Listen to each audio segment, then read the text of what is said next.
खबर बलिया जनपद से है, जहां पर बलिया कलेक्ट्रेट में आज आंगनबाड़ी कार्यकर्ताओं करीब सैकड़ों की संख्या में धरना दे रही थी। धरना के माध्यम से आंगनबाड़ी कार्यकर्ती अपनी वेतन की मांग को लेकर के आज धरना दे रही थी। करीब 7 महीनों से इनका वेतन का भुगतान नहीं हो पाया था। तो वहीं आंगनबाड़ी कार्यकर्ती जिला महामंत्री श्वेता मिश्रा सभा को संबोधित कर रही थी और सभा को संबोधित करते हुए उन्होंने कहा कि हमारी अगर मांगे पूरी नहीं होंगी तो इसी तरह से हमारा धरना अनवरत चलता रहेगा।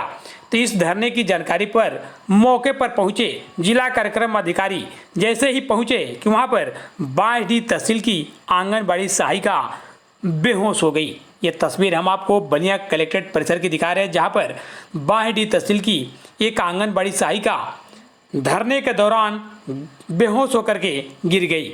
इस भीषण गर्मी में आंगनबाड़ी कार्यकर्ती और सहायिका अपनी वेतन की मांग को लेकर के जिलाधिकारी कार्यालय के सामने धरने पर आज बैठी हुई थी और अपनी लंबित जो 7 महीने से उनका वेतन था उनका भुगतान कराने की मांग को लेकर के धरने पर बैठी हुई थी। धरने के दौरान गश्त खा करके बेहोश हो गई आंगनबाड़ी सहायिका। तो वहीं जिला कार्यक्रम अधिकारी ने कहा कि हमारी ये सब बहनें हैं, ये हमारे विभाग की अंग है। कोविड में इन्होंने बहुत सहयोग किया है, लेकिन मौके पर पहुंचे जिला कार्यक्रम अधिकारी इस आंगनबाड़ी सहायिका को अस्पताल नहीं पहुंचा पाए, न एम्बुलेंस की व्यवस्था करा पाए और न ही स्वयं अपनी गाड़ी से लेकर के इसको इलाज के लिए जिला अस्पताल पहुंचाए। ये तस्वीर हम आपको बलिया कलेक्ट्रेट परिसर की दिखा रहे हैं, जहां पर आंगनबाड़ी कार्यकर्ती धरना दे रही थी। अच्छा, किस तरह का जब आपका धरना चल रहा था, किस तरह का कार्यक्रम, किस तरीके का धरना चल रहा था, कौन अधिकारी आया था और क्या हुआ था उसके बीच में?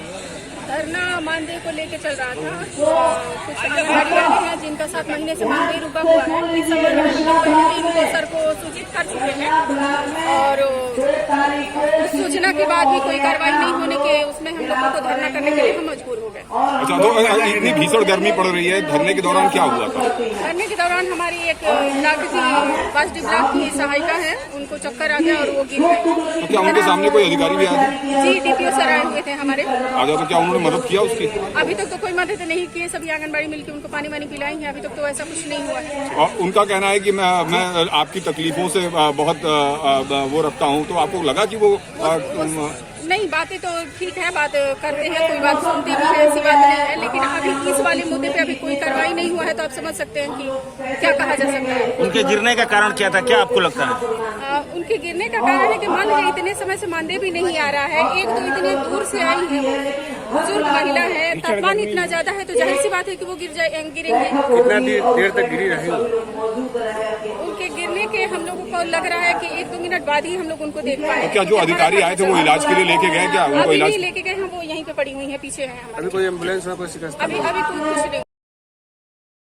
4000 उसको मिला के 6500 मिलता है। मार्च का मानदेय आप कह रहे हैं कि इनके खातों में लगभग मार्च का आपको इनके खातों में भेजा गया है, जो अभी आया नहीं है। नहीं, हाँ, भेज आ रहा है। ठीक है। कुछ लोग तो आप चूंकि एक अधिकारी हैं और आपकी एक कर्मचारी हैं और आप 5500 रुपए के लगभग आप देते हैं, और अगर उनको 6 महीने 7 महीने से नहीं मिल रहा है, तो आपको क्या लगता है वो कैसे जिंदा रहती होंगी? ये पीड़ा मुझको भी है। मैंने भी इनसे कहा कि भाई अब मैं तो नहीं दे सकता, देना तो प्रेफरेंस पोर्टल से सरकार को इनको मानदेय देना है। उसमें कुछ प्रॉब्लम आ गई, उसको ठीक करने के लिए जो भी उपाय, भाई हम ही लोगों को कभी कभी 3-3, 4-4 महीने वेतन नहीं मिलता है, क्योंकि वो देना तो सरकार को ही है, हमको कहीं और से नहीं मिलेगा। वो प्रक्रिया उस प्रक्रिया से ही होना है। तो आपको इस बात का दुख है कि आपकी? बिल्कुल 100% दुख है। मैंने इन लोगों से भी कहा कि मुझे बहुत तकलीफ है, और तकलीफ इस रूप में भी है कि आंगनबाड़ी वर्कर केवल अपना ही काम नहीं करती हैं। मैंने ये बात बड़े अधिकारियों से भी कहा कि वो पोलियो का भी काम करेंगी, टीकाकरण का भी काम करेंगी, उनके द्वारा अन्य तरह के प्रचार प्रसार अभियान भी दूसरे विभागों को करने पड़ते हैं, और उनका सबसे कम मानदेय। तो आप कह रहे हैं कि तकलीफ होती है आपको कि उनको मानदेय नहीं मिल रहा है पिछले 6-7 महीनों से। अभी आप धरना स्थल पर आए थे और एक कार्यकर्ती बेहोश होकर गिर गई थी और आप वहीं पे खड़े थे, और आपके अंदर इतनी भी मानवीय संवेदना नहीं थी कि आप उसकी कुछ मदद कर पाए, और उसको आप देखकर आगे बढ़ गए और आपने ये कहा कि मैं देख लूंगा। ठीक है, नहीं, देख किसी उन्होंने कार्यकर्ता। उनको मैंने बोला कि मेरे गाड़ी में बैठाइए और उनको हम ले जाके हॉस्पिटल में तो दिखा। आप क्यों नहीं लेके गए उनको? तो अभी आप ही लोग तो बात कर रहे हैं हमसे, हम कैसे लेके जाए? आप लोग छोड़ेंगे तब तो लेके जाएंगे। हम तो अभी आपको पकड़े ना, आप तो पिछले 15 मिनट से आए हुए अभी हैं। मैं वही लोग घेरे हुए थे, आप बताइए, मैं आप लोग छोड़ेंगे? इससे पहले आप मंच पर भाषण दिए हुए थे, तो कतरी आपके नहीं। पैरों में गिरी हुई थी। नहीं, वहाँ और लेटी हुई थी, आपके मैं पहुंच मानवता गया, से मैं अनुसार पैरों में नहीं, वहाँ मैं पहुंच गया, वो लेटी हुई थी। लेकिन योगी सरकार का तो सीधा फरमान है कि हमारे अधिकारी जो है मानवीय संवेदनाओं के साथ काम मैं वहाँ भी करेंगे। नहीं जाता तो आप कहते वहाँ आप उसके पास नहीं गए, तो मैं उनके पास गया था, वो वहाँ पे लेटी हुई थी। तो अब ये है कि भाई तब तक उन लोगों ने कहा कि सर मेरी प्रॉब्लम। योगी सरकार का सीधा है कि मानवीय संवेदनाओं के साथ अधिकारी काम करेंगे। अब छोड़िए आप लोग, तब मैं जाऊँ।